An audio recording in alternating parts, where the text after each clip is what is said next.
On parle des anges parce que la Bible déclare que ce sont des esprits envoyés par Dieu afin d'exercer un ministère en faveur de ceux qui doivent hériter du salut. Dans la Bible que tu tiens de Genèse à Apocalypse, on voit les anges.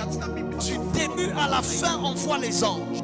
Depuis les premiers chérubins que Dieu place à l'entrée du jardin d'Éden pour garder le jardin afin que personne n'y entre, jusqu'à l'ange dans Apocalypse qui parle à Jean.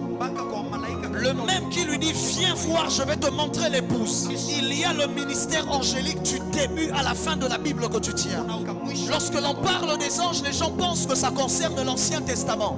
Et ils se disent ce n'est pas pour nous dans le Nouveau Testament. Alors laisse-moi te parler des anges seulement dans le Nouveau Testament. Numéro 1, c'est un ange qui a annoncé la naissance de Jésus-Christ du nom de Gabriel. Numéro 2, le jour où il est né, c'est un ange qui allait dire aux bergers que le Messie était né. Et les bergers ont vu une chorale angélique en train de chanter et en train de louer celui qui venait de naître.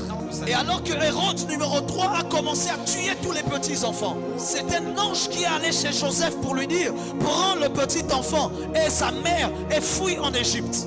C'est encore un ange après la mort de Hérode qui allait dire à Joseph reprends le petit enfant et rentre en Israël car ceux qui ont foulé à sa mort sont morts.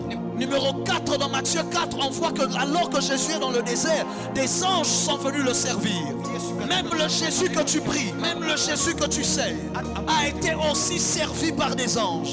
Numéro 5, la Bible nous révèle dans Luc 15, le verset 10, que lorsqu'une âme se convertit, les anges dans le ciel sont heureux. Numéro 7, Jésus explique qu'à la mort, ce sont les anges qui viennent prendre les justes pour les emmener dans le sein d'Abraham.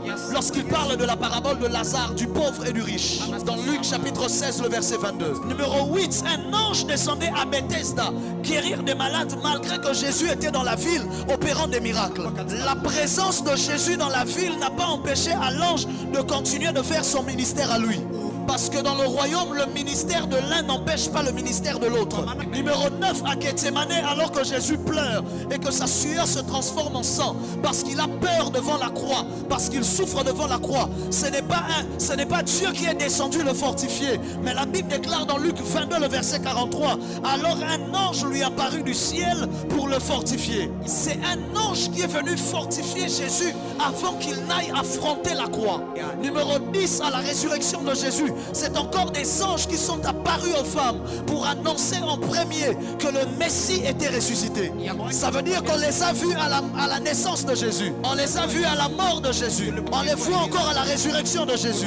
Numéro 11, quand il est monté au ciel, sur le mont des Oliviers, la Bible déclare que deux anges sont apparus. Acte 1, le verset 10 à 11. La Bible dit, comme ils avaient les regards fixés vers le ciel, pendant que Jésus s'en allait et qu'il partait, voici deux hommes vêtus de blanc leur apparurent et dirent, hommes galiléens, pourquoi vous arrêtez-vous à regarder au ciel? Ce Jésus qui a été enlevé au milieu de vous viendra de la même manière que vous l'avez vu allant au ciel. Pour partir, il est parti avec des anges. Numéro 11, à son retour sera annoncé par des anges et par un archange. Paul dit dans les Thessaloniciens qu'à la voix de l'archange, l'on saura que le Seigneur est revenu. Jésus lui-même dit que ce sont les anges qui rassembleront les élus. Matthieu 13, le verset 29. Il dit que les anges sont les moissonneurs. Numéro 12, au second retour de Jésus, il reviendra avec ses anges. Matthieu 25, le verset 31. Lorsque le Fils de l'homme viendra dans sa gloire, avec tous les anges, il s'assiera sur le trône de sa gloire. Quand il viendra, il ne viendra pas seul. Il sera accompagné des anges. Et lorsqu'on entre dans l'église, ça c'était le ministère de Jésus. Lorsqu'on entre dans l'église, numéro 13 dans Acte 5, le verset 19, c'est un ange qui fait sortir les apôtres de prison. Il y a des prisons dans lesquelles les hommes de Dieu ne sortent pas aujourd'hui parce qu'ils ont négligé le ministère angélique. Numéro 14 dans Acte 8, le verset 26, la Bible dit que c'est un ange qui a indiqué à Philippe le chemin qu'il devait prendre. Là où il a rencontré délivrer le nuque éthiopien. Numéro 15 dans Actes chapitre 10. C'est un ange qui apparaît à Corneille et lui dit envoie des gens à choper.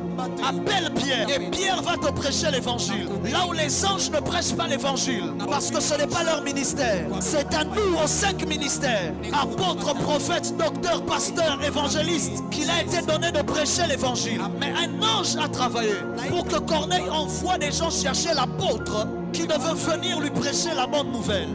Numéro 16, c'est un ange qui a sorti Pierre de la prison dans Actes chapitre 12. Numéro 17, c'est un ange, toujours dans Acte 12, le verset 23, qui a frappé Hérode et Hérode est mort à cause de l'orgueil que Hérode commençait à avoir, parce qu'il tuait les apôtres. Un ange est venu la frapper devant la foule. Et Hérode est mort. Qu'un ange sorte ce soir et qu'il frappe tous les ennemis de l'église. Je dis qu'un ange sorte cette nuit et qu'il frappe les ennemis de ta famille. Numéro 18, c'est un ange qui a délivré Paul de la tempête. Acte 27, le verset 23. Alors qu'il y a la tempête et que tout le monde a peur, Paul sort et il dit aux gens, calmez-vous, ne vous inquiétez pas. Car un ange du Dieu auquel j'appartiens, pas un ange auquel j'appartiens, mais un ange du Dieu auquel j'appartiens, est apparu cette nuit. Et il m'a dit que tout ira bien. Je viens comme un ange du Seigneur pour toi. Je dis, je viens comme un ange du Seigneur pour toi. Pour te dire, ne t'inquiète pas. Malgré la tempête que tu traverses, malgré le vent qui souffle fort, 2025 sera une année de gloire. 2025 sera une année de prospérité. 2025 sera l'année de la double portion. Au nom de... Numéro 19. Ne parlons même pas de tous les anges qu'il y a dans l'Apocalypse. Depuis le premier chapitre d'Apocalypse jusqu'au dernier chapitre d'Apocalypse, on ne voit que les anges travailler. Demande-moi pourquoi. Parce que l'église est déjà partie. Il n'y a plus de membres, il n'y a plus d'apôtres, de prophètes pour travailler. Alors les anges qui étaient normalement en fonction dans l'Ancien Testament reprennent encore pleinement le contrôle des choses et se remettent à travailler. C'est comme ça que dans l'Apocalypse, on ne parle plus des hommes qui font quoi que ce soit. On ne fait que parler des anges. Et un ange, et un ange. Parce que les anges ont récupéré le travail. Parce que l'église venait d'entrer un peu dans le repos. Ils ont dit à l'église, reposez-vous, laissez-nous travailler maintenant. Acclame le Saint-Esprit que je commence mon message.